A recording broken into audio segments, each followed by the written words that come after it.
그는 멀었지만 하늘 높보다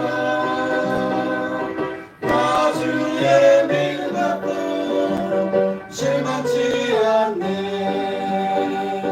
주는 내 친구, 진실한 친구, 세상 끝까지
기회로다 찬양하겠습니다.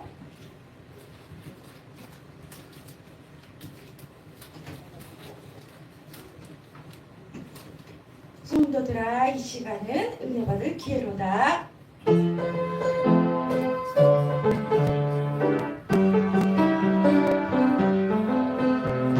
성도들아, 이 시간은 은혜 받을 기회로다. 성령님의 은혜 역사 우리에 임하셨네.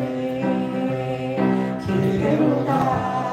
이 시간은 은혜 받을 기회로다. 믿으시라 믿으시라 이 은혜의 기회를 잊지 마라.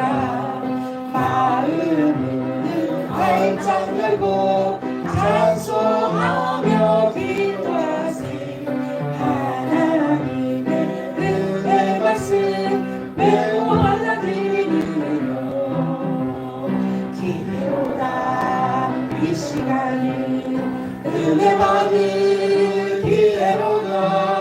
믿읍시다 믿읍시다 이 은혜의 기회를 잊지 마라.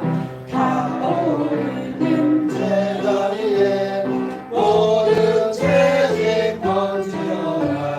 성령님의 복되운 죄 주님 것은 배우라. 기회로다.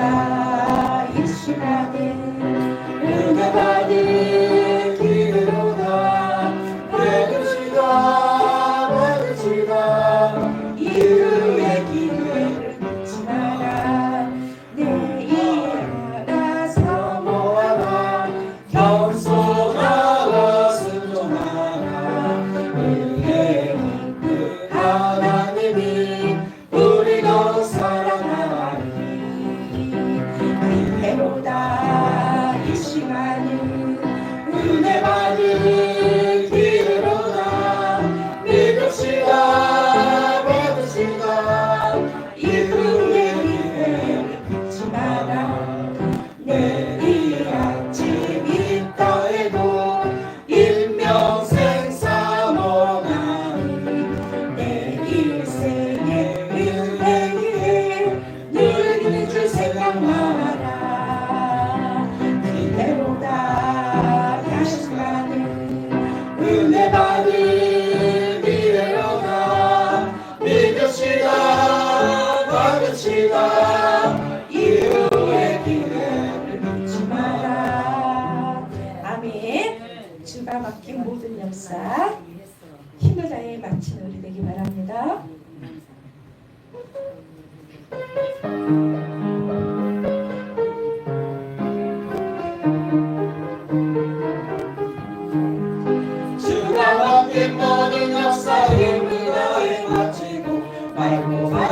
그 아침을 맞을 때 요단강을 건너가서 주의 손을 붙잡고 기쁨으로 주의 얼굴 배우리 나의 주 나의 주 내가 그의 곁에 서서 배우며 나의 주 나의 주 손에 손자국을 보아 알겠네 하늘 날아 올라가서 예수 앞에 전하고 다시 그 얼굴을 배울 때 이스고스 예비하신 크신 사랑 고마워 나의 주께 기쁜 찬송 드리리 나의 주 나의 주 내가 그의 곁에 서서 배우며 나의 예수 나의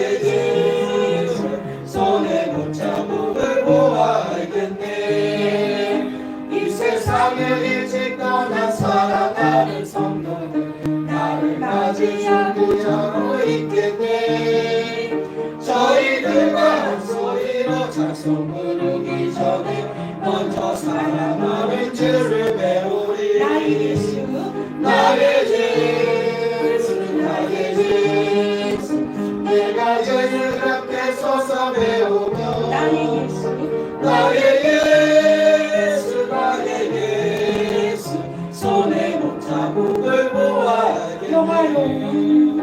영화로운 시온성에 들어가서 다닐 때 비도 있고 황금 길을 다니며 금고문고 맞추어서 새 노래를 부를 때 세상 고생 모두 잊어버리리 나의 예수 나의 예수 내가 예수 곁에 서서 배우며 나의 예수 나의 예수 손에 붙잡음을 보아 나의 예수 나의 예수 나의 예수 내가 그의 곁에 서서 배우며 나의 예수 나의 예수 손에 붙잡음을 보아 나의 예수 나의 예수 나의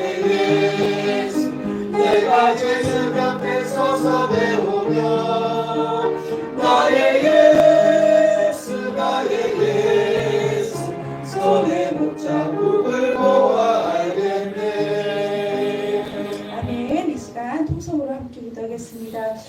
세 가지인데요. 첫 번째는 지금 건강상 이상이 있는 고로 검사를 하고 결과를 기다리시는 분들이 계십니다. 또한 지금 병원 중에 또 암투병하시는 분도 계십니다. 우리가 아무리 신앙이 올바르고 바르다 할지라도 체력이 건강이 받침되지 아니한다면 그것을 실천으로 옮길 수 없으니 우리 성도님들 한 분 한 분 생각하며 건강 또한 검사 결과를 위해서 기도해 주시기 바랍니다. 두 번째는 12월 25일 성탄 축하 예배를 드릴 때 우리 성도님들이 한마음 되어서 정말 즐겁고 기쁜 행복을 나누는 시간이 될 수 있도록 서로가 덕을 끼치고 섬길 수 있는 그런 잔치되게 기도해 주시고 세 번째는 저희가 1월 12일 날 담임 목사 청빙 및 또 용천로에 가히 감사 예배를 드립니다. 그날 순서를 맡으신 분과 여러 절차 가운데 순탄하게 하나님께만 영광 올려드릴 수 있도록 기도를 해주시고 또 저희가 이렇게 서울장식교회가 있고 용천로회가 있고 우리 각 사람이 있는 것은 이 대한민국이 하나님 손에 있기 때문입니다. 우리 이 시간 또한 우리 대한민국을 위해서 나라를 위해서 이정자들 위해서도 함께 기도하겠습니다. 우선 통성으로 주여 세 번 부르짖고 마무리 기도 장근 목사님께서 해주시겠습니다. 주여 주여 주여 주여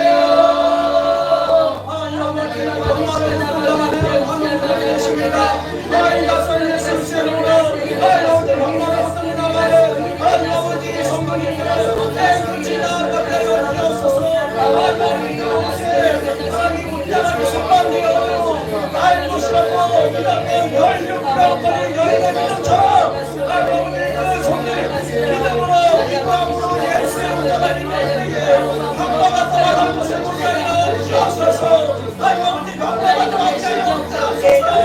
우리 시간 돌아가는 하나님 너무나 즐거운 나가는 하나님 병마를 내게 아픔과 그것을 전력까지 나누게 주옵소서. 우리 아버지가 신비와 신당이 말씀이 주신 하나님 오셔서 사람들과 같이 사람의 문화를 주셔서 하나님 사람의 문화를 십자가에서 받으셔서 주권에 계시고 지금 벽에 계신 예수 그리스도의 찬사가 기뻐하는 거룩한 하나님 성탄 예배를 드려줍니다. 하나님께서 하나님을 하나님을 향한 이 땅에서는 평안의 노래를 하나님께서 잠들을 듣게 하여 주옵소서. 하나님 또한 이런 12년 때문에 하나님 목사님께서 서울 다시의 담임 목사님으로 천도에서 하나님이 그 허가를 받게 됩니다. 우리의 세상에 모든 분들 기억해 주시고 절창한 나라를 또한 기억하게 해주셔서 하나님 자신으로 위해서 천도에서 담임 목사가 내시는 하나님 목사님 가운데 하나님의 성경을 따라서 제자리의 성경을 각자 덮어주시고 서울 자신 교회가 이것을 되기로 나를 닦아보고 성장을 하여 주옵소서. 하나님께는 박사로면 볼지경도 또 부모를 따르고 그 안에서 뿐이 내리는 데리고 떠나서 주옵소서. 하나님은 같이 아파하시고 어떻게 할지 모르고 하나님 하나님 앞으로 어떻게 될지 모릅니다. 하나님 아버지 이러한 정책 가운데 우리는 뜻을 정하여서 이 나라의 민족과 민당자들을 위하여 기도합니다. 아버지 복음으로 세워진 이 나라가 복음으로 다시 일어서게 주십시오. 교회가 나중에는 옛날 영웅이 어렸을 때 교회가 이 한국을 세웠습니다. 이제 이거라는 교회가 이 일을 계기로 이 대한민국이라는 나라를 세웠는데 다시는 세우게 하여 주옵소서. 아버지 모든 나머지 손길들이 하나님의 손길이 되어지는 역사가 일어나게 하여 주시기를 간절히 원합니다. 믿음이 없는 자에게 믿음을, 소망이 없는 자에게 소망을, 기쁨이 없는 자에게 기쁨을, 아버지의 건강기를 원하는 자에게 치유하심을 힘하여 주셔서 하나님이 하나님 되신 것 살아계신 하나님이 우리의 하나님이심을 깨닫는 역사가 일어날 수 있도록 하나님 인도하여 주시기를 간절히 원합니다. 하나님 아버지와 함께하여 주실 줄 믿습니다. 하나님 아버지 감사합니다. 거룩한 주일을 맞아서 이토록 하나님의 이름을 높이고 영광을 돌리게 하시니 참으로 감사합니다. 하나님 아버지 서울 장신교회에 병마로 고통당하는 하늘분들이 계십니다. 하나님 아버지 예수님의 옷자락에 손을 얹기만 해도 나을 것이라 믿었던 혈류병 여인 그 여인의 믿음으로 이 시간 기도함으로 예수 그리스도의 옷자락에 손을 얹습니다. 나사렛 예수 그리스도의 이름으로 당장 한우 을 괴롭히고 있는 그 병마는 떠나갈지어다. 주여 안수하여 주십시오. 안수하여 주셔서 그 병마가 떠나게 하여 주십시오. 주여 38년 된 병자가 예수님을 만남으로 그 길었던 38년의 고통받았던 시간들을 끊어낸 것을 성경에서 봅니다. 그 기록된 성경 말씀대로 하나님 아버지 이 서울장식교회 안에 있는 모든 성도 한 명이라도 38년 된 병자를 만났던 그 예수님을 만나지 못하는 사람 없도록 하시고 예수님께서 한 명 한 명 하늘분들 가운데 만나주셔서 질병으로 고통당하는 서울장식교회에 다니는 성도님들 한 명도 없도록 주여 역사하여 주옵소서. 주님 12월 25일 이번 주 이제 화요일날 수요일날 예수님의 탄생을 기뻐하는 성탄 예배를 서울장신교회에서 예비하고 있습니다. 말씀이 육신되어서 이 땅 가운데 오셨고 하나님 사람의 모양대로 오셔서 사람들과 같이 살다가 사람의 그 죽음을 맞이함을 똑같이 죽음으로 맞이하시고 사흘 만에 죽음을 이기시고 지금은 하늘에 오르사 하나님 우편에서 이 예배를 보고 계신 예수 그리스도의 이름을 기억합니다. 주님 말씀이 육신되어서 하나님 그 속에서 아버지의 영광을 봅니다. 말씀 그대로 은혜와 진리가 충만한 것을 보게 되는 12월 25일 수요일 성탄 예배 되게 해주십시오.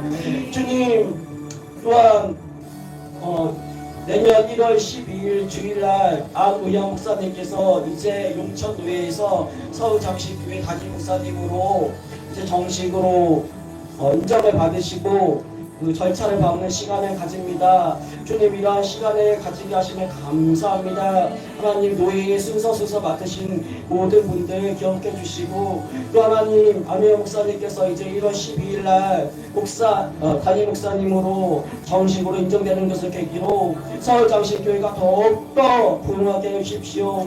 서울장신교회를 괴롭히는 물질적인 문제가 떠나가게 해주시고 부흥을 막는 모든 악령의 세력들이 다 성령의 이름으로 떠나가는 계기가 되게 해주십시오. 하나님 서울장신교회가 안고 있는 참말 말 못하는 문제들이 왜 없겠습니까? 주님 앞에서만 얘기할 수 있는 문제들이 왜 없겠습니까? 주님 교회의 머리 대신 예수님의 이름을 의지하여서 그 문제들을 주님 앞에 구합니다. 주님 부흥하기를 원합니다. 성장하기를 원합니다. 하나님 오랫동안 고통받는 그런 문제들에서 나음을 입기를 원합니다. 주님 안우영 목사님께서 내년 1월 12일 날 담임 목사님으로 이제 정식으로 노예와 교회 가운데서 세움을 받을 때에 하나님 그 시점을 계기로 전후하여서 꼭 이런 기도 제목들이 응답받게 해주십시오. 하나님 아버지 이 나라 이 민족이 지금 중대한 기로에 서 있습니다. 한 달 앞을 내다볼 수 없는 정치적인 격변기 가운데 서 있습니다. 하나님 구한말 나라가 망국의 기운에 기울어졌을 때 하나님 복음을 들고 찾아온 선교사님들이 이 기울어진 나라를 이 대한민국이란 나라를 세웠고 복음으로 하나님 이 민족과 이 나라 가운데 병원과 학교를 세움으로 미래를 준비하여서 지금의 이 번영과 풍요를 누리게 되었습니다. 하나님 교회의 역할을 이 시점에 생각합니다. 하나님 다시금 이제 우리가 이 나라의 민족을 살리는 번영과 풍요 무엇보다 복음 가운데서 주님 주시는 번영과 풍요를 이끄는 주님 그런 복음을 가진 자가 되기를 원합니다. 주님 이 나라의 민족 가운데 정치적인 상황 가운데 개입해 주십시오. 복음으로 통일되고 있는 것을 바라보게 해주시고 복음으로 이 나라가 살아가는 것을 보게 해주시고 하나님 정치적인 격변기 가운데 믿는 사람들조차도 마음이 갈릴 때에 다시금 만약에 그런 일이 있다면 다시금 복음으로 주님 주시는 번영을 또 주님이 주시는 풍요를 주님이 주시는 치유를 주님이 주시는 하나됨을 누리는 이 나라의 민족 되게 하여 주십시오. 예수님의 이름으로 기도합니다. 아멘. 우리 고백의 찬양 참 반가운 성도여 찬양하겠습니다.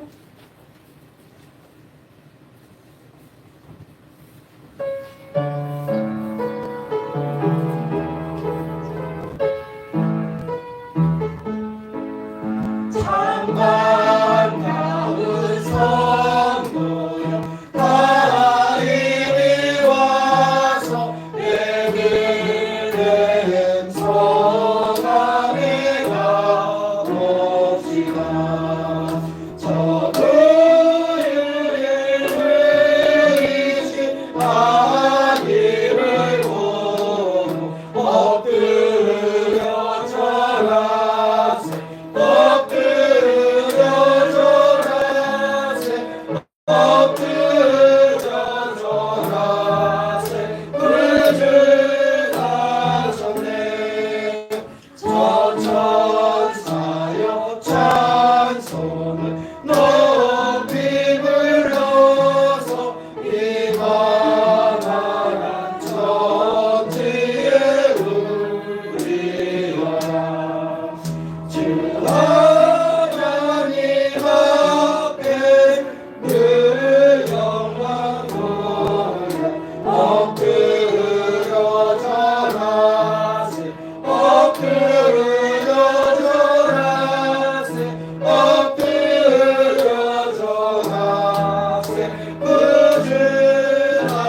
감사한 찬송을 주 앞에 드리며 엎드려 절하세 엎드려 절하세 엎드려 절하세 의존하셨네. 아멘. 예수님의 탄생을 생각하면서 예수님께로 한 걸음 더 묵상으로 나아가겠습니다.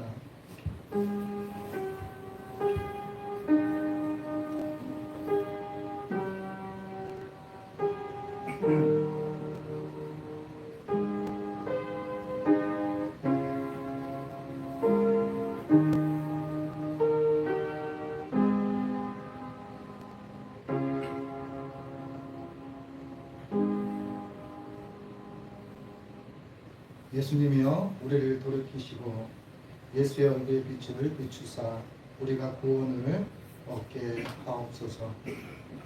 눈물이 양식을 먹으시며 많은 눈물을 마시게 하셨나이다. 만군의 하나님이여 우리를 회복하여 주시고 예수의 얼굴에 강체를 비추사 우리가 구원을 얻게 하소서.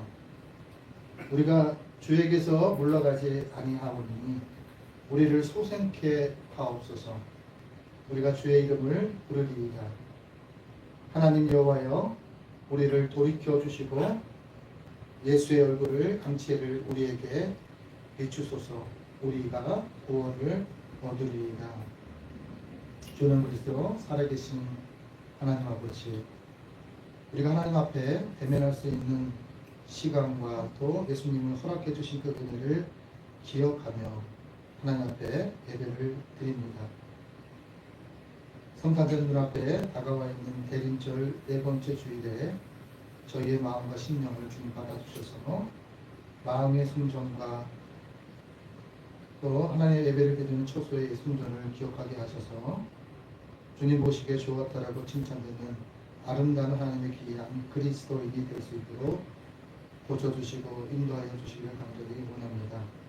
예배 안에 생명이 있고 예배 안에 살아계심에 예배 안에 하나님의 음성이 있음을 기억합니다. 말씀을 통해서도 예수의 음성이 들려오는 역사가 있게 해주시고 믿음의 안목이 열리는 역사가 영이 살아나는 역사가 있게 해주시기를 간절히 원합니다. 인류를 죄와 사망에서 구원하시려고 육신이 되어 이 땅에 오신 예수 그리스도의 이름으로 기원하옵나이다. 아멘. 십자가 찬송 369장을 주님께 올리겠습니다.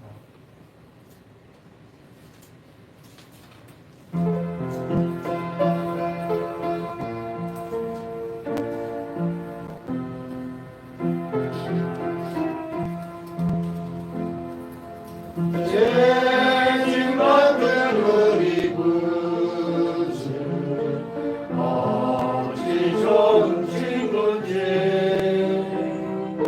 걱정 근심 무거운지 우리 주께 맡기세. 주께 고함 없는 고로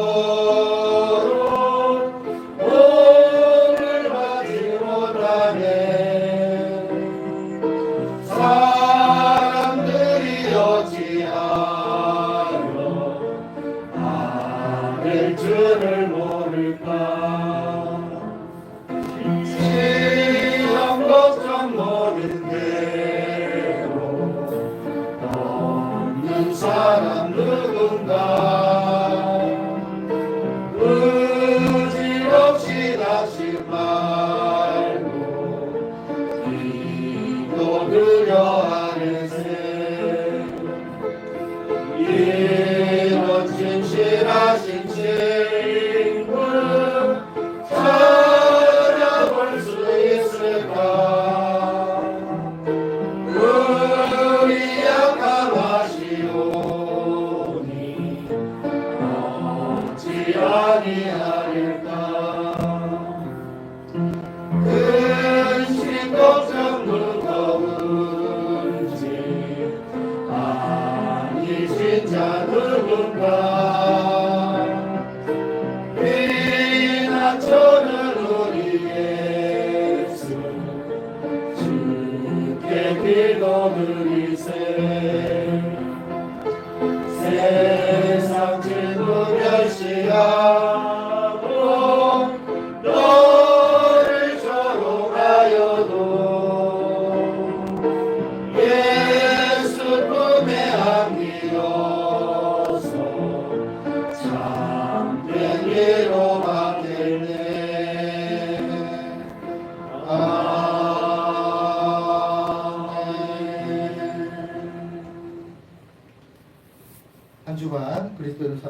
알고도 짓고 모르고도 지었던 죄들을 하나님 앞에 참회의 기도를 올리겠습니다.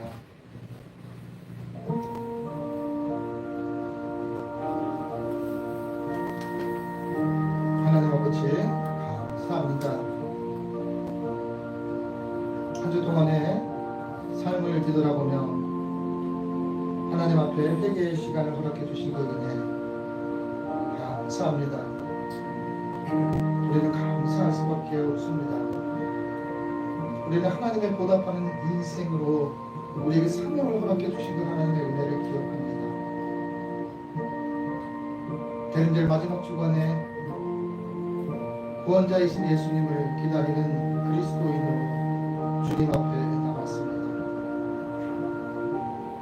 하나님 앞에 서는 것을 두려워하는 그리스도인이 아니라 하나님 앞에 서는 것을 즐거워하는 그리스도인이기를 소망합니다. 예수님이 이 땅 가운데 오실 때 세상에 있는 우리를 이처럼 사랑하사 독생자를 주셨다고 고백합니다. 예수님을 믿고 살아간다는 건 죄를 죄로 여기는 것임을 잊지 않게 하옵소서. 모든 죄악을 남김없이 이 시간 주님 앞에 구하고 씻어내고자 하나님 앞에 참회의 기도를 드립니다. 한 주간 우리의 입술에 찬양과 감사와 기쁨이 되시네 그리스도인으로 취하지 말아야 될 원망과 불평과 슬픔이 가득하였음을 하나님 고백합니다. 우리의 생각으로 짓는 죄를 통해 예수 그리스도께서 십자가에 가시 멸관을 쓰신 것을 기억하게 하옵소서. 우리의 손으로 우리의 발로 지었던 모든 것으로 인해 주님이 손과 발에 옷이 바뀌었음을 고백합니다. 주여 우리를 긍휼을 베푸사 우리 마음속에 있는 정결하지 못한 것들을 다시 주님 앞에 구하옵나니 구할 때마다 참회할 때마다 용서하신 그 은혜를 감수할 줄 아는 자 되게 하여 주시옵소서. 때를 얻든지 못 얻든지 말씀에 순종하게 하여 주옵시고 말씀을 따라 살아가는 하나님의 귀한 백성 되게 하여 주시옵소서. 더러웠던 생각, 더러웠던 마음, 더러웠던 손짓, 더러웠던 소리 하나님 성령의 불길로 태워 정결하게 하여 주시옵소서. 죄악으로 물들었던 손과 발은 주님의 기뻐하시는 의의 도구로 회복하여 주시옵소서. 불결했던 생각과 입술은 제단의 숯불에 대어 성결케 변화시켜 주시옵소서. 이제부터는 예수 안에 살아가기를 원합니다. 예수님 때문에 기뻐하기를 원합니다. 예수님 때문에 감사하기를 원합니다. 예수님 때문에 성전의 역할을 감당하기를 원합니다. 하나님 은혜를 망각하지 않는 인생 될 수 있도록 인도하여 주옵소서. 연약한 믿음 강건하게 지켜 주옵소서. 교회를 세우는 일꾼이 되게 하여 주시옵소서. 교회를 넘어 하나님의 나라를 꿈꾸고 교회를 세우는 하나님의 귀한 성전 되게 하여 주시옵소서. 하나님 아버지 믿음의 귀가 열리게 하여 주시옵소서. 불신의 소리를 씻어 주시옵소서. 하나님 말씀을 들을 때 말씀이 하나님의 음성으로 들려지는 역사가 있게 하여 주시옵소서. 말씀대로 순종하는 우리의 행실이 되게 하여 주시옵소서. 이제 그러는 주악에 맞춰 하나님과 나만이 아는 죄를 하나님 앞에 침묵으로 하나님 앞에 기도하겠습니다.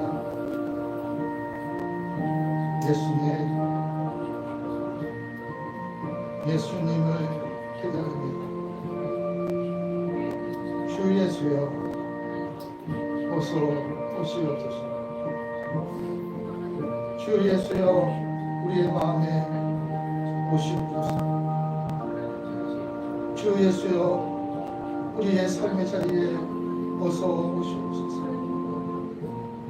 주 예수여 우리의 일터와 직장에 어서 오시옵소서.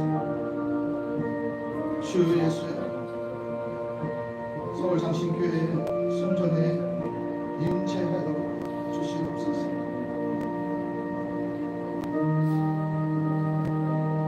하나님께서 말씀하십니다. 주의 크신 긍휼로 그들을 아주 멸하지 아니하시며 버리지도 아니하였사오니 주는 은혜로우시고 불쌍히 여기시는 하나님이시니이다. 느헤미야 9장 31절의 말씀을 통해서 하나님께서 말씀하셨습니다. 말씀에 의지하여 성부와 성자와 성령의 이름으로 하나님 앞에 참 회개하는 자에게 하나님께서 용서하여 주시기를 원하십니다. 이제 사도신경으로 우리의 신앙을 하나님 앞에 고백하겠습니다. 나는 전능하신 아버지 하나님 천재 창조주를 믿습니다. 나는 그의 유일하신 아들 우리 주 예수 그리스도를 믿습니다. 그는 성령으로 잉태되어 동정녀 마리아에게서 나시고 본디오 빌라도에게 고난을 받아 십자가에 못 박혀 죽으시고 장사된 지 사흘 만에 죽은 자 가운데서 다시 살아나셨으며 하늘에 오르시어 전능하신 아버지 하나님 우편에 앉아 계시다가 거기로부터 살아있는 자와 죽은 자를 심판하러 오십니다. 나는 성령을 믿으며 거룩한 공교회와 성도의 규제와 죄를 용서받는 것과 몸의 부활과 영생을 믿습니다. 아멘. 성시교도 118번 고주강님 네 번째 말씀을 함께 교독하도록 하겠습니다. 교독문 118번입니다. 나는 시온의 의가 빛같이 예루살렘의 구원이 횃불같이 나타나도록 시온을 위하여 잠잠하게 하며 예루살렘을 위하여 쉬지 않게 이방 나라들이 내 공의를 뭇 왕이 다 내 영광을 볼 것이요 너는 여호와의 구원하신 이스라엘의 공의를 보이는 것이며 너는 또 여호와의 손이 아름다운 간 내 하나님 손의 왕관이 될 것이라. 왕관에 주는 하늘을 가르고 강림하시고 주 앞에서 산들이 진동하기를 불이 섣불 사르고 불이 물을 끓인 같게 하사 주의 원수들이 주의 이름을 알게 하시며 이방 나라들로 주 앞에서 떨게 하옵소서. 주께서 강림하사 우리가 생각하지 못한 두려운 일을 행하시는 그때에 산들이 주 앞에서 진동하였사오니 함께 하겠습니다. 주 내에는 자기를 안방하는 자를 위하여 이런 일을 행하는 자를 옛부터 들은 자도 없고 귀로 들은 자도 없고 눈으로 본 자도 없었나이다. 아멘. 우리 부활 찬송 126장 찬송가 126장 하나님 앞에 찬양하겠습니다.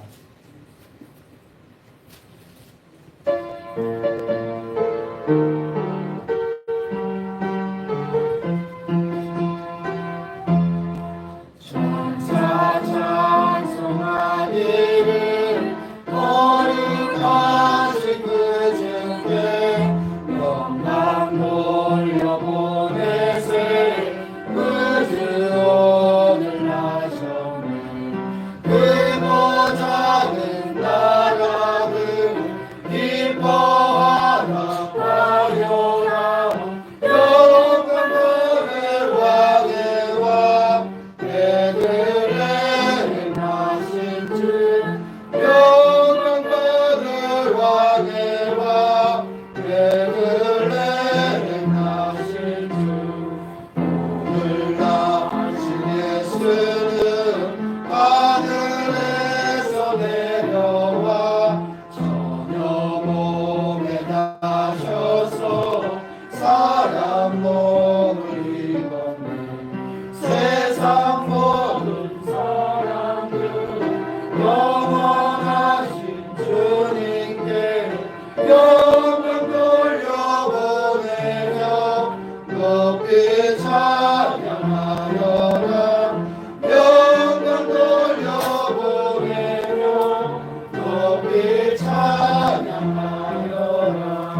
함께 찬양하여라 영생하게 하시니 함께 찬양하여라.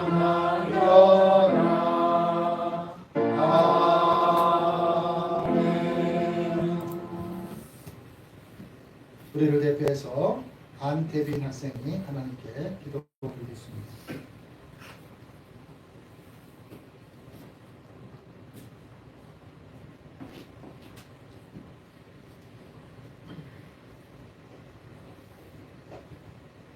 기도하겠습니다.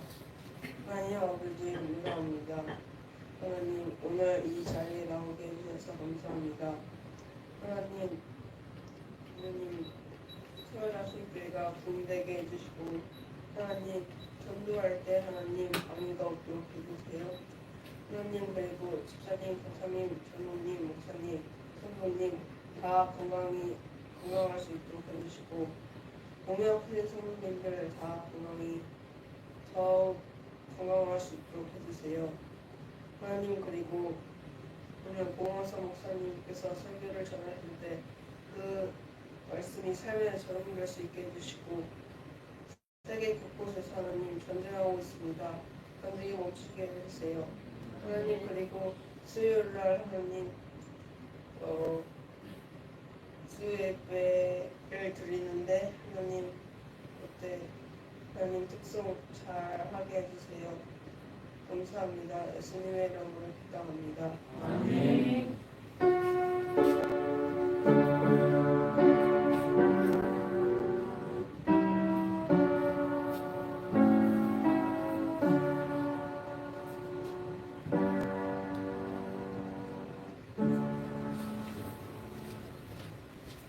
하나님의 말씀은 마태복음 11장 25절에서 30절까지 말씀입니다.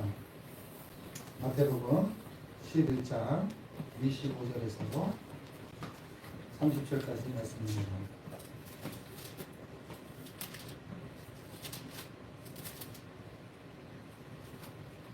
신약성경 18페이지입니다. 이제 하나님의 말씀을 공독합니다. 공독하실 때 말씀 속에서 하나님의 음성을 들으시기를 바랍니다.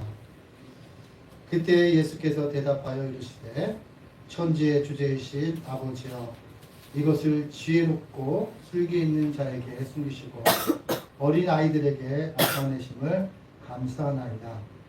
벌써이다 이렇게 된 것이 아버지의 뜻이니이다.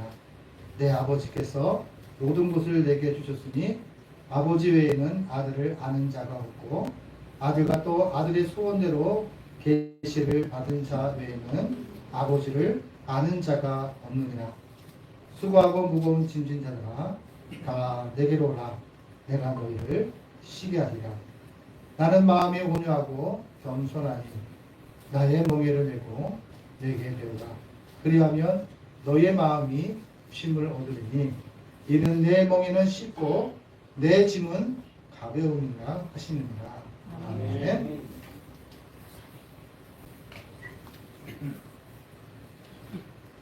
늘할 찬양대에서 저 들밖에 한밤중에 하나님께 찬양 올리겠습니다.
나는이라는 제목으로 하나님 말씀을 선포하실 때 말씀 속에서 하나님의 말씀 들으시기를 바랍니다. 네.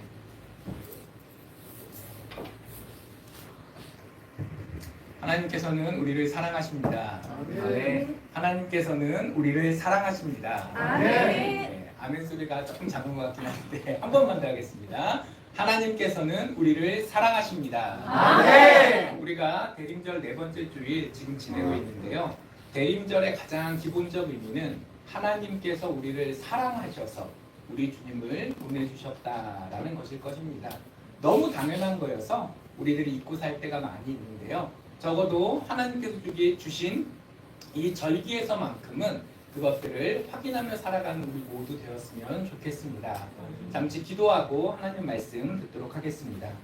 하나님 감사합니다. 저희들 믿음의 자녀 삼아주시고 또 오늘 이렇게 예배당으로 모여 함께 예배드릴 수 있게 해주셨습니다. 저희들이 하나님의 은혜와 사랑으로 하나님의 자녀가 되었고 그리하여 구원받았기에 감사함으로 이 험한 세상 살아낼 수 있을 터인데 솔직히 고백하건대 그 감사와 은혜를 잊고 살 때가 많이 있었습니다.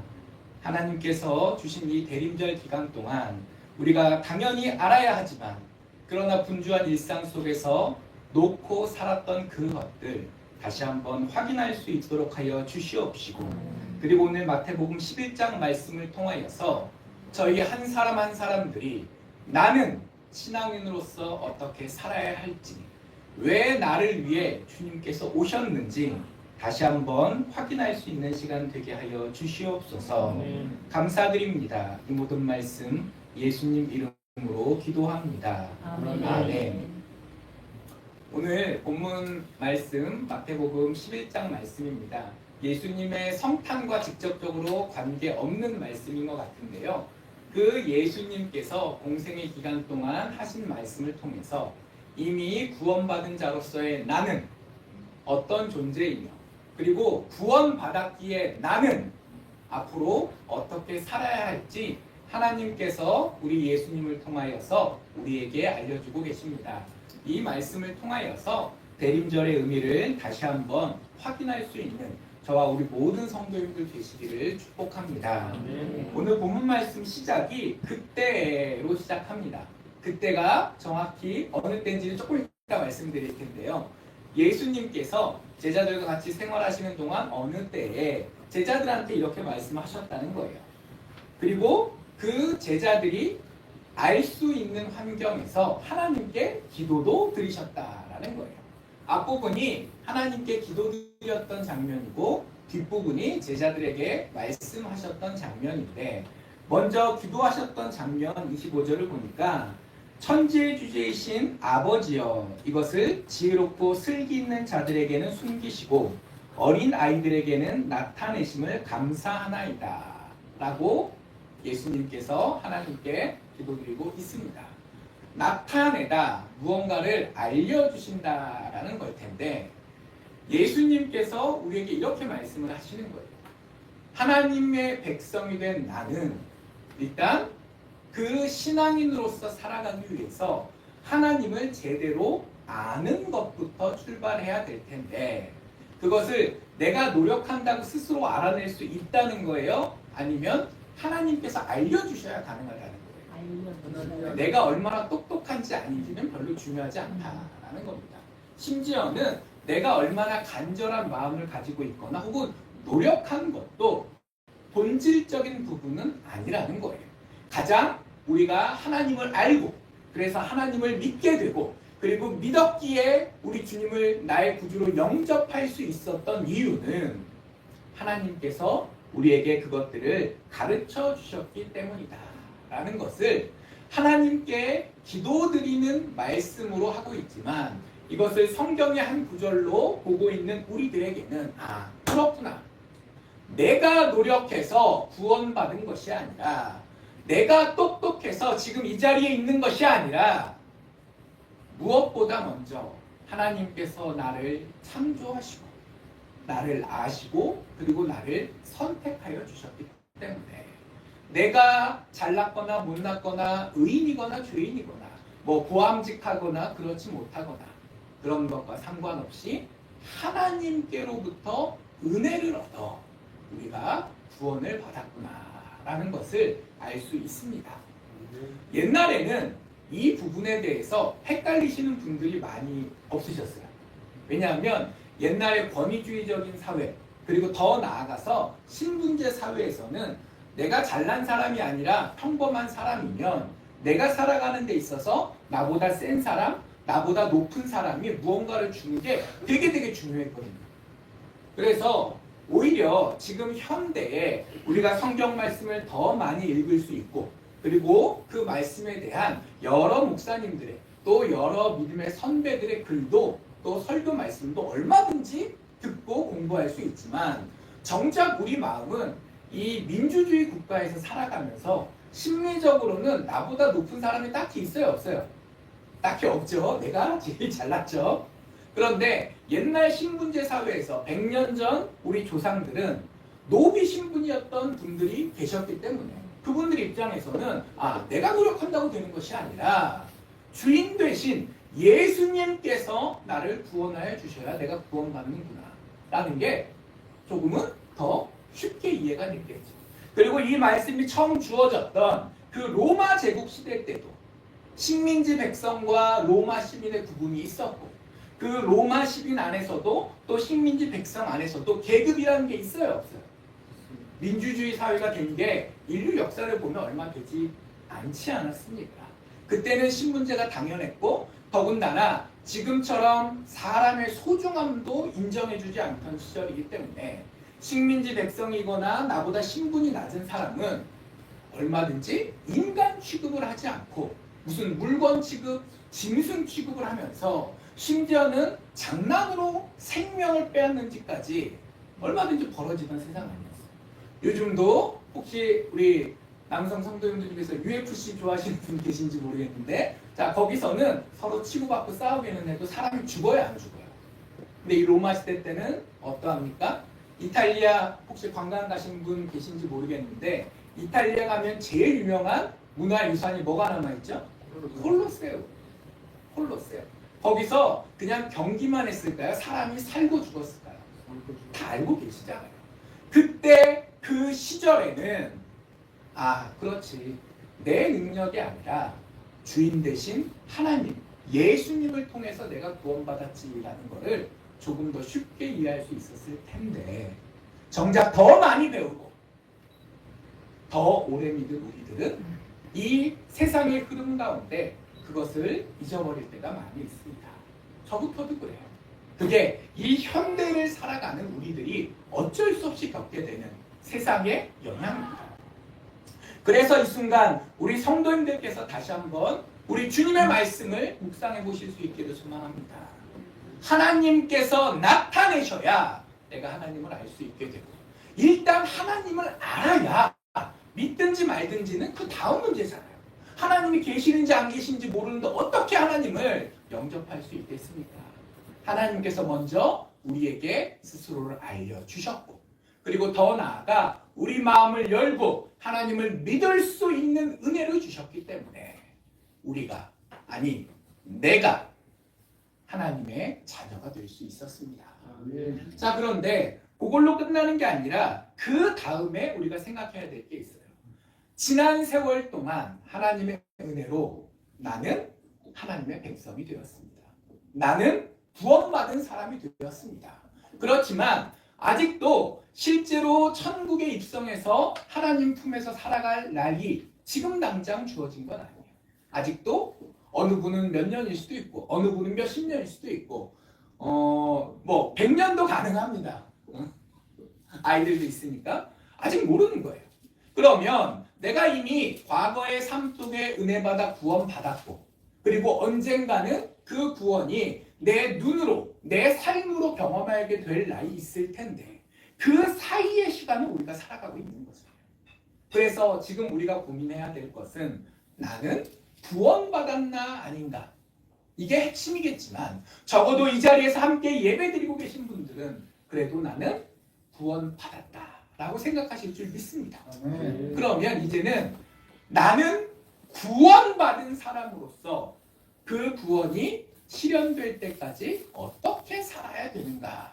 그것이 지금 우리가 고민할 문제인 것 같아요. 그러나 안타깝게도 우리 한국교회 역사 가운데 내가 구원받아야 된다. 그리고 나는 구원받았다에 대한 가르침은 많았고 또 우리 성도님들께서도 이거 되게 중요한 거기 때문에 내가 구원받았는지 안 받았는지 중요해요, 안 중요해요? 그러니까 여기에만 집중하시는 경향이 있어요. 그래서 정작 이미 구원받은 사람으로서 하나님께서 주신 이 땅에서의 남은 삶 동안 무엇을 어떻게 해야 될지는 잘 생각하지 못했습니다. 그리고 그러다 보니까 우리 스스로가 볼 때도 또 세상 사람들이 볼 때도 제가 예전에 어떤 글을 읽었는데 참 가슴 아픈 글이 있더라고요. 예전에는 교회가 세상을 걱정했는데 요즘은 세상이 교회를 걱정하고 있다. 아니라고 하고 싶지만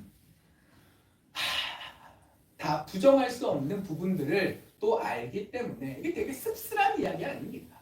왜 그렇게 되었나? 우리가 하나님의 기준에서도 구원받은 자답게 자녀답게 사는데 좀 모자란 거가 있었고 세상 사람의 기준에 볼 때도 믿는 자답게 살았는지가 물음표더라는 거예요. 그래서 오늘 우리가 예수님의 이 말씀을 통해서 하나님의 은혜로 내가 구원받았다라는 것을 바닥으로 깔고 단단한 지반으로 깔고 그 위에 다음 단계로의 탑을 쌓아낼 수 있어야 될 것 같습니다.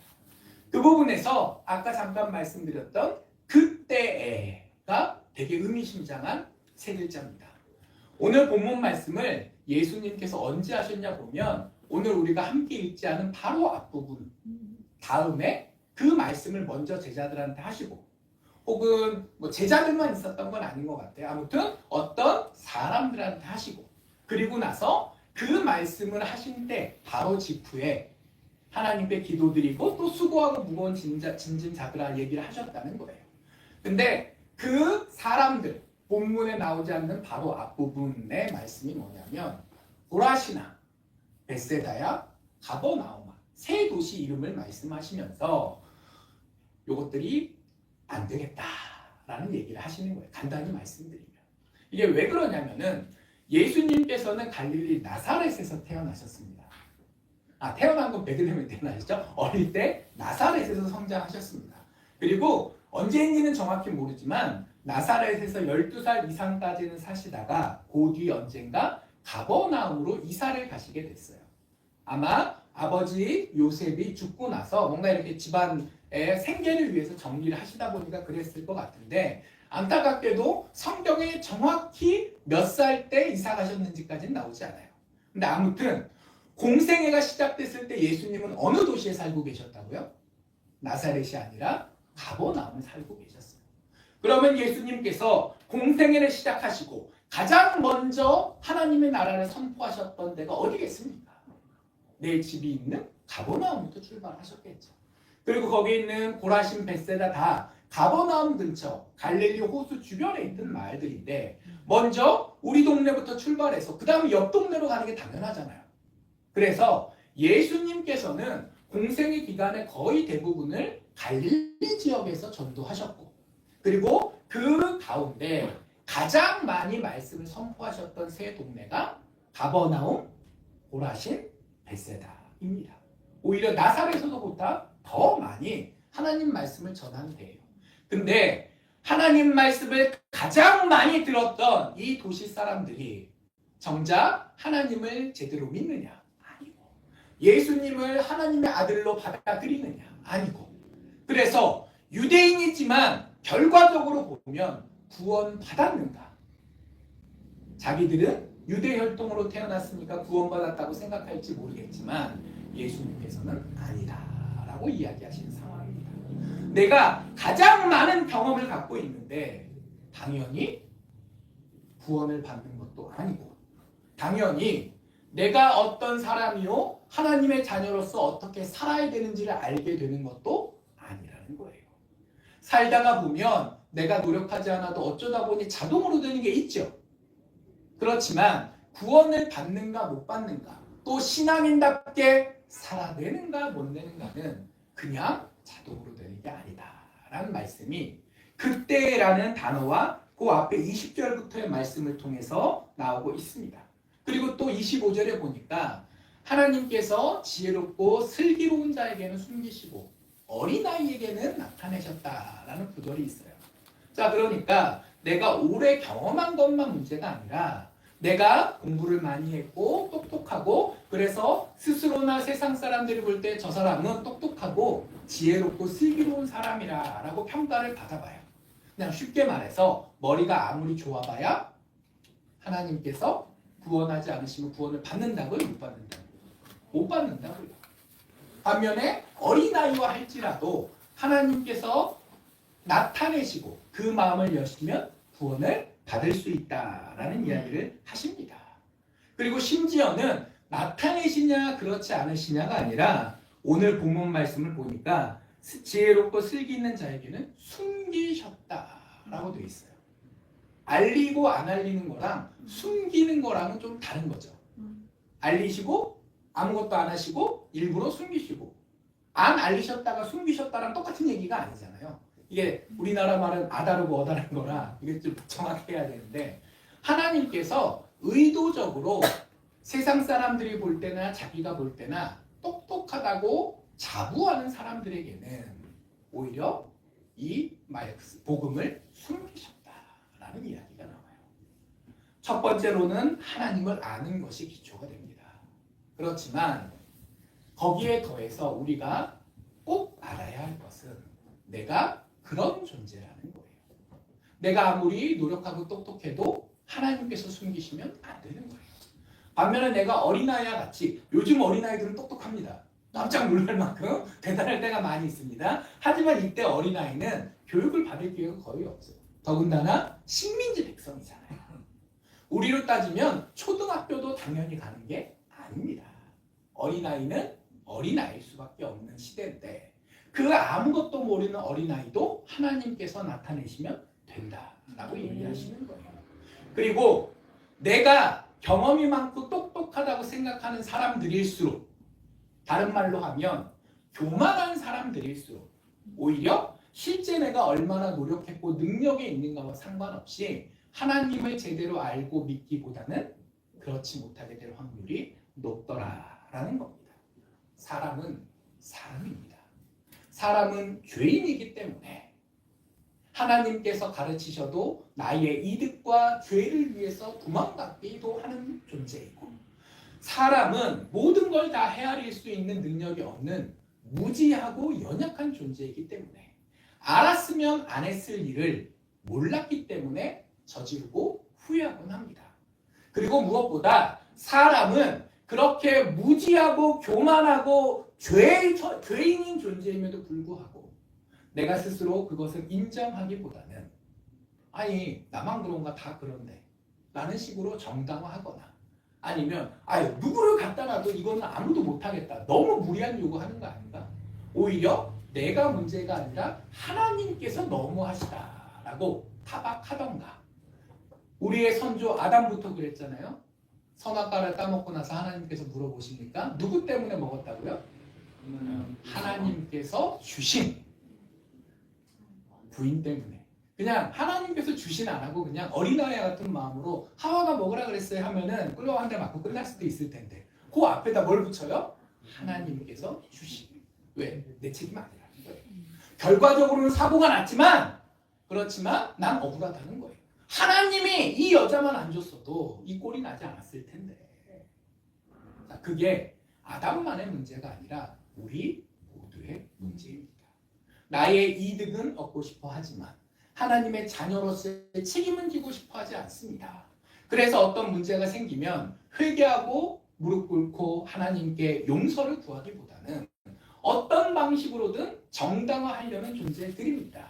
예수님의 말씀을 가장 많이 들었던 벳세다 고라신 가버나움 사람들이 예수님께서 보실 때 아니다 라는 평가를 받게 된 이유도 그 동네에 사는 한 분 한 분들이 과연 우리보다 믿음이 없었을까요?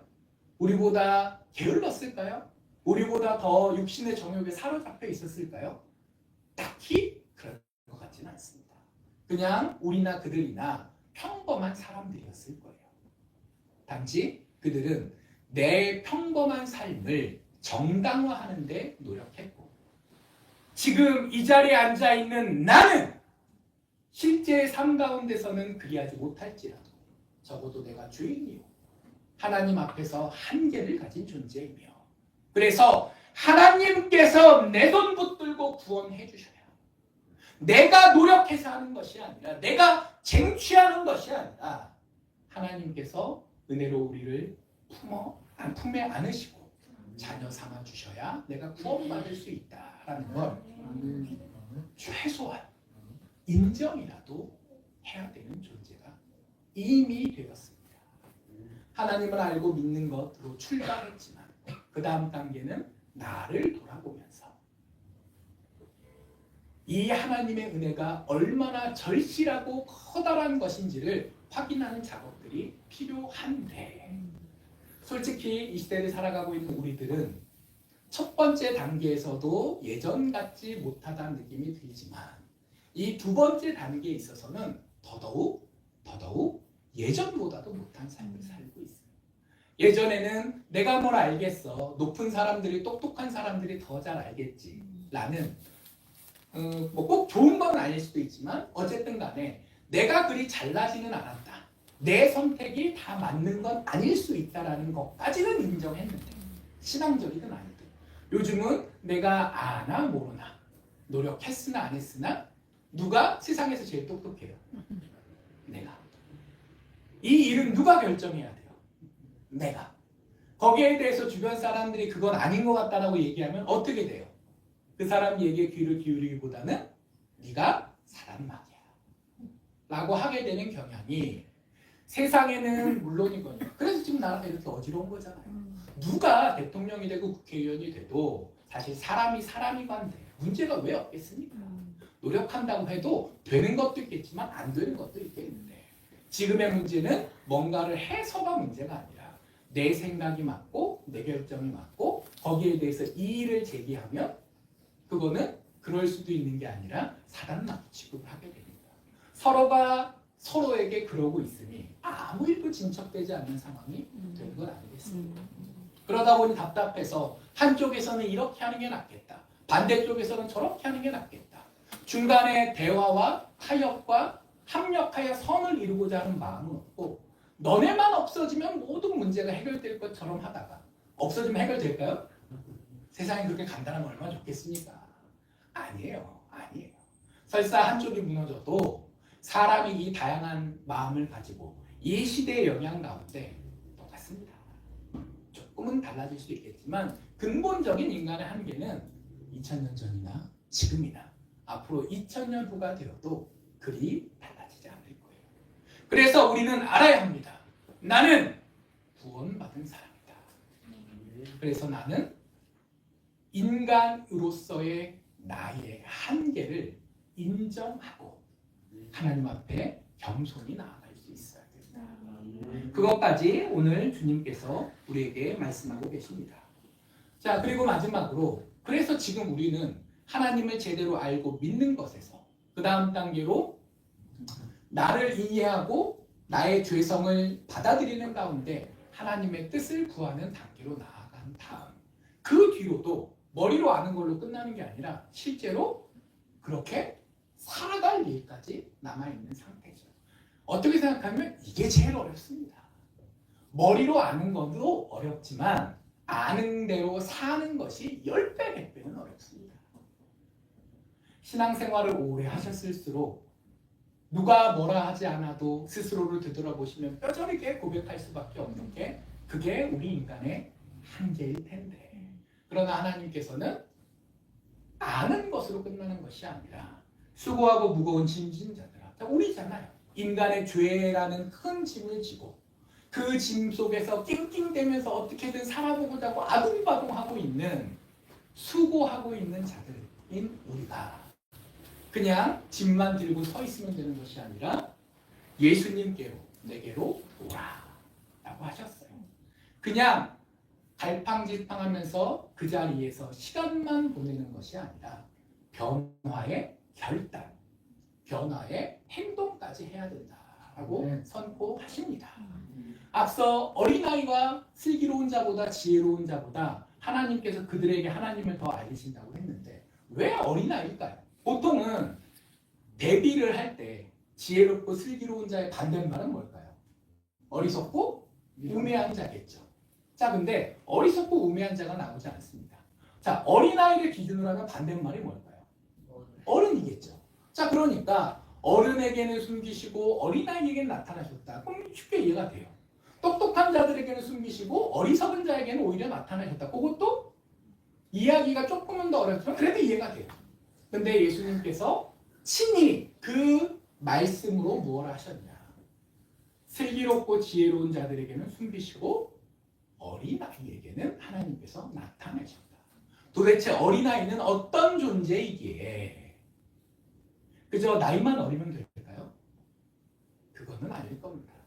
요즘은 좀 달라졌습니다. 그렇지만 예전에 어린아이는 알아요. 내가 뭘 잘 몰라. 알아요. 나 혼자 못 살아. 엄마, 아빠, 어른들이 나를 보살펴줘야 내가 살 수 있어. 요즘 이 풍요로운 세대에는 애들이 기회는 무한히 있는 건 줄 알고 교회 학교에서 공책이나 연필 같은 거 선물로 주면 요즘 보통 교회는 그냥 놓고 갑니다. 왜? 아쉽지 않아요. 물질도 풍요로우니까. 그런 세상에서 살다 보니까 내가 살아남기 위해서라도 사회의 어떤 부분들을 생각하고 어른들 말씀에 귀 기울여야 된다라는 생각을 못하게 되는 경우가 많이 있어요. 하지만 오늘 본문 말씀에 등장하는 이 어린이들은 아는 거예요. 내가 부족하구나. 자기를 이해하고. 그래서 내가 내 인생 결정하는 것이 아니라 당장 눈앞에 있는 부모님부터 시작해서 어른들에게 순종해야 내가 살아남을 수 있겠구나. 그리고 더 나아가서 내가 나 중심으로 살아갈 것이 아니라 사회와 더 나아가서 그 사회를 우리에게 주신 하나님의 뜻을 헤아리며 그 뜻에 맞춰가야 하겠구나. 안 될 때 안 될 거예요. 일단 기본적으로는 자기 중심적으로 행동하기보다는 내가 부족하니까 나보다 더 능력 있는 누군가에 대한 마음이 열려있다는 거예요. 그게 엄마 아빠부터 출발하겠지만 더 나아가서는 하나님께 이르겠다. 그런 마음이 우리에게 있어야 됩니다. 내가 잘났어. 내가 주인 되어 내가 결정하는 삶이 아니라 하나님의 뜻을 궁금해하고 그 뜻에 순종하고자 노력하는 삶.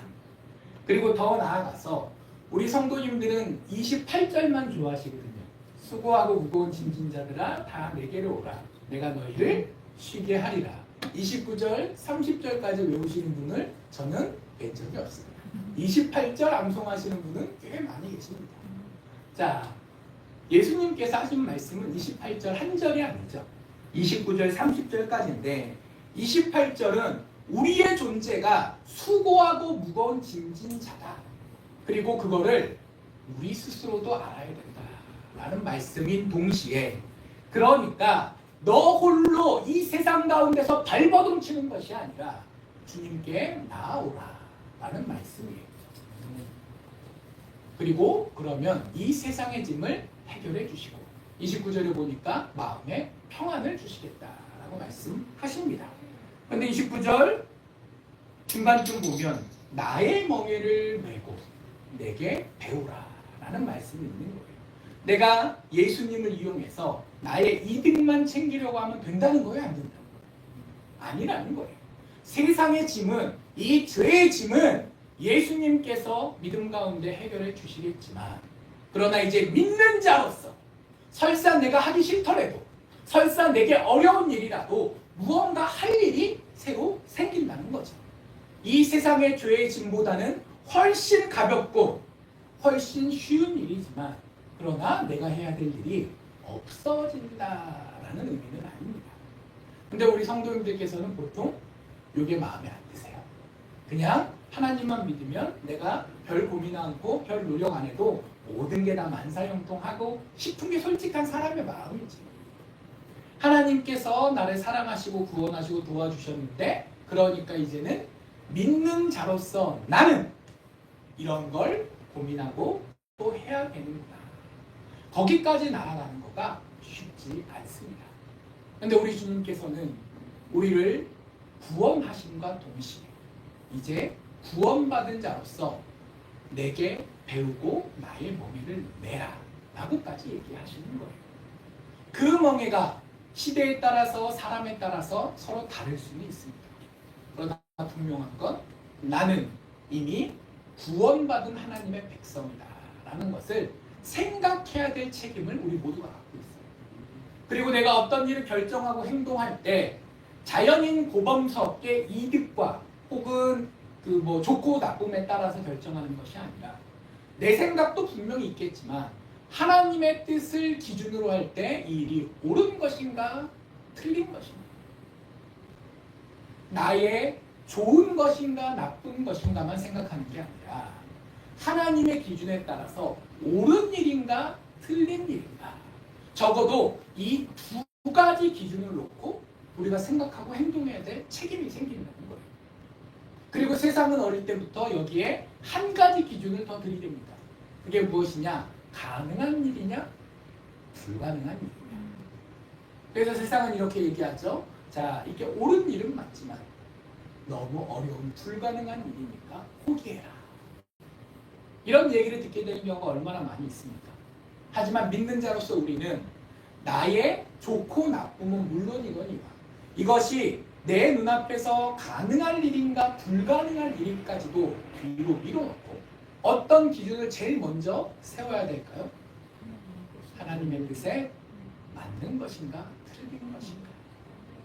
그래서 예수님께서는 그거를 나의 멍에라고 부르셨어요.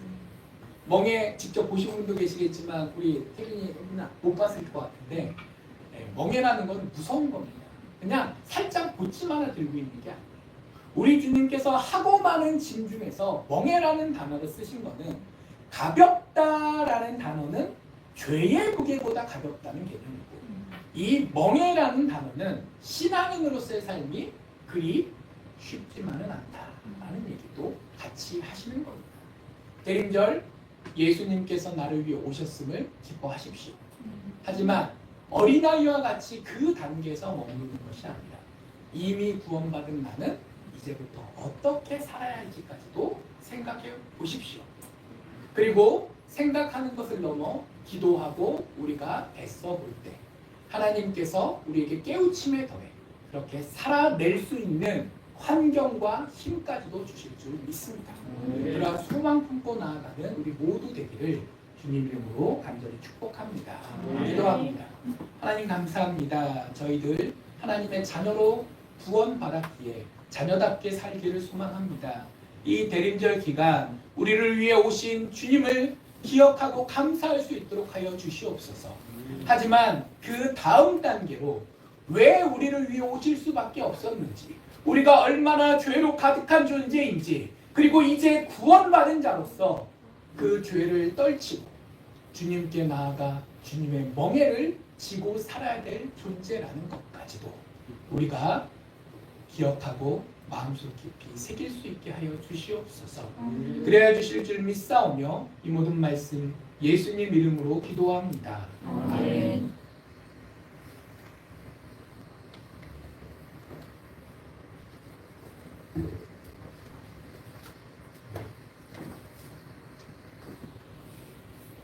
헌신 찬송 121장 주님께 오시는 준비하신 여러분 함께 드리겠습니다.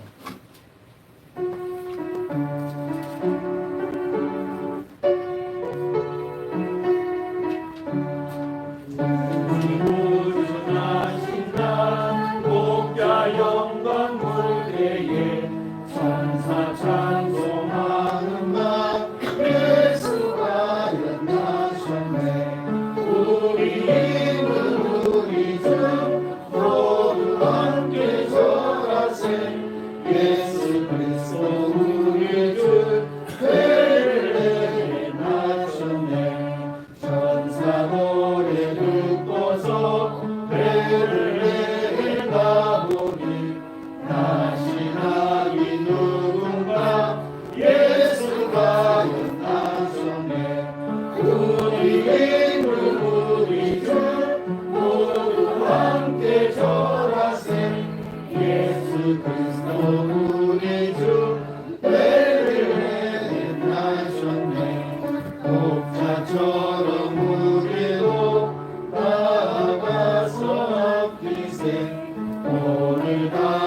성에서 예수가 연나셨네. 우리 있는 우리 주 모두 함께 전하세. 예수 그리스도 우리 주 은혜에 연나셨네. 기도하겠습니다. 하나님을 기다리는 그 마음이 기쁨이기를 원합니다. 예수님을 기다리는 그 마음도 기쁨이기를 원합니다. 하나님 아버지, 하나님을 의식하고 하나님께 드리는 이 예물들이 쓰이는 곳마다 예수님의 형상이 탄생되고 예수님의 주시는 구원이 탄생되어지는 역사가 일어날 수 있도록 인도해 주시고, 물질이 쓰인 곳곳마다 영혼이 소생케 되어지고 구원의 길에 접어드는 역사들이 일어날 수 있도록 인도하여 주옵소서. 하나님, 드리는 손길들 있습니다.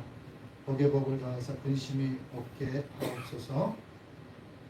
세상을 살아가면서 주님이 주신 기쁨과 감사한 일들이 삶의 자리 속에 가득 담겨질 수 있도록 인도하여 주시고, 주님 앞에 영광 돌리는 귀한 삶의 자리가 되게 하시고 일터가 되게 하시고, 곳곳마다 예수님의 형상과 예수님이 탄생되어지는 귀한 삶의 자리가 될 수 있도록 강복하여 주옵소서. 모든 것을 주님께 의탁하고 예수님의 이름으로 축복하며 기도 올리옵나이다. 아멘.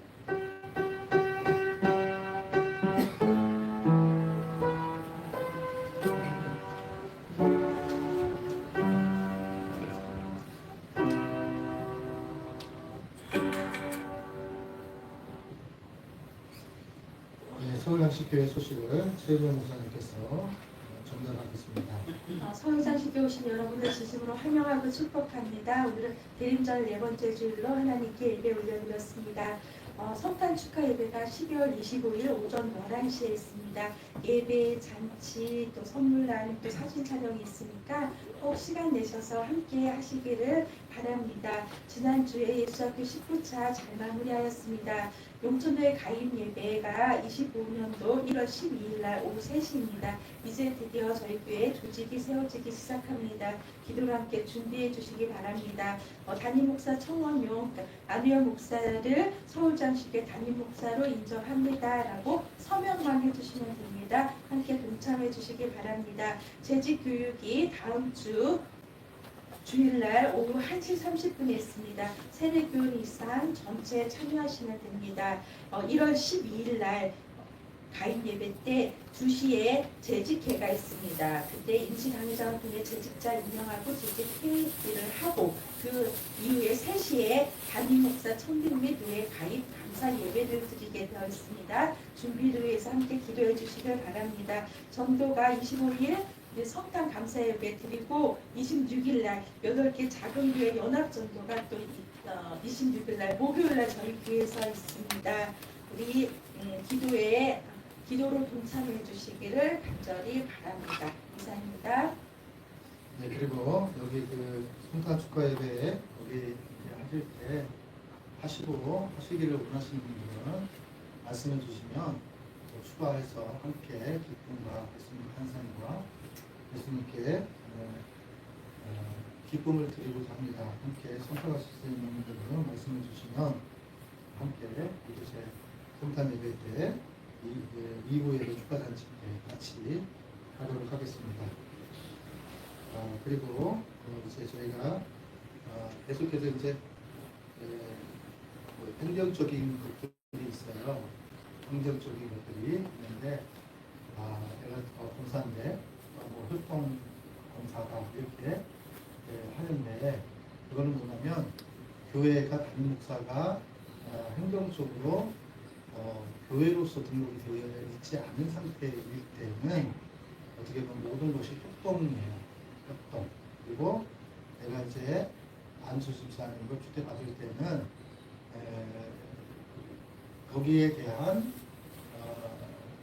증거가 있어야, 행정적인 것들이 있어야 모든 사람들이 동의하고 추대할 수 있습니다. 그래서 여러분들이 교회를 세워나갈 때는 법이 있듯이 교회도 세워가는 교회법이 있어요. 그래서 여러분들이 널리 이해해 주시고 여러분들이 협동이라고 이렇게 되고 우리 이제 장로님 같은 경우도 협동 장로님 이렇게 되는 거예요. 그래서 이런 부분에 대해서 담임 목사가 세우시면 그 해에 예를 들어서 명예 장로님 또 아니면 은퇴하신 분 명예 권사님도 추대하게 됩니다. 그러니까 절차가 교회가 교회되려면 담임 목사가 세워져야 돼요. 일단 그거를 보고서 기도해 주시고 제가 목회자를 위해서 오늘 기도해 주셔야 돼요. 목사로서 직분을 감당하기는 스스로 어떤 노력이 되는 것이 아니에요. 하나님께서 만남을 주문하시고 또 목사가 목사답게 살아갈 수 있는 것은 하나님께서 은혜 없이 그렇게 살아갈 수가 없습니다. 여러분들이 담임 목사를 꼭 기도하셔야 되고 내가 서울장신교회 일꾼이 되시겠다고 결정하시고 다시 하시려면 나는 누구의 얼굴이요? 예수님의 얼굴이요. 나의 행동은 누구의 행동이요? 예수님의 탄생을 나타낼 수 있는 예수님 살아계신 나타낼 수 있는 도구라는 것을 기억하셔야 돼요. 그러니까 내가 교회를 다니면서 삶의 자리 속에서 행동과 교회를 다니면서 행동이 같아야 돼요. 그래서 여러분들 그런 부분에 대해서 꼭 나만이 이제 인생을 사는 것이 아니라 주님을 위해 사는 것 그런 생각을 갖고서 서울장신교회의 청지기의 역할들을 감당해 주시기를 소망합니다. 네, 나머지는 주보를 참조해 주시고요. 함께 기도해 주셔서 주의 일꾼을 하시는 분들은 기도하지 않고 준비되지 않고 주의 일꾼을 세워지는 것은 하나님을 기뻐하지 않으셔야 합니다. 그러니까 여러분들도 내가 서울장신교회를 세우는 미랄이 되겠다고 결단하시는 분들은 미랄의 역할을 감당해 주셔야 됩니다. 그래서 저 안면 목사가 교회를 이루는 것이 아니라 함께 교회를 세워가는 거고 여러분들이 기억해 주시고 모든 가정과 시작과 끝과 가정은 하나예요. 예수 그리스도. 이것만 전해지면 서울장신교회는 사명을 감당하고 있는 거라는 것을 기억해 주시기 바랍니다. 우리 이제 화성 찬송 118장 주님께 오르신 후에 우리 고공선 목사님 축도하시면서 예배를 마치도록 하겠습니다.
이제는 우리 주 예수 그리스도의 은혜와 하나님의 극진하신 사랑과 성령님의 충만 교통하심이 하나님의 자녀로서 하나님의 자녀답게 살아보겠노라고 결단하는 우리 서울장신교회 모든 성도님들과 그 가정 기업 위에 그리고 하나님께서 세워주신 이 교회 위에 지금부터 영원히 함께 하시기를 간절히 축원하옵나이다.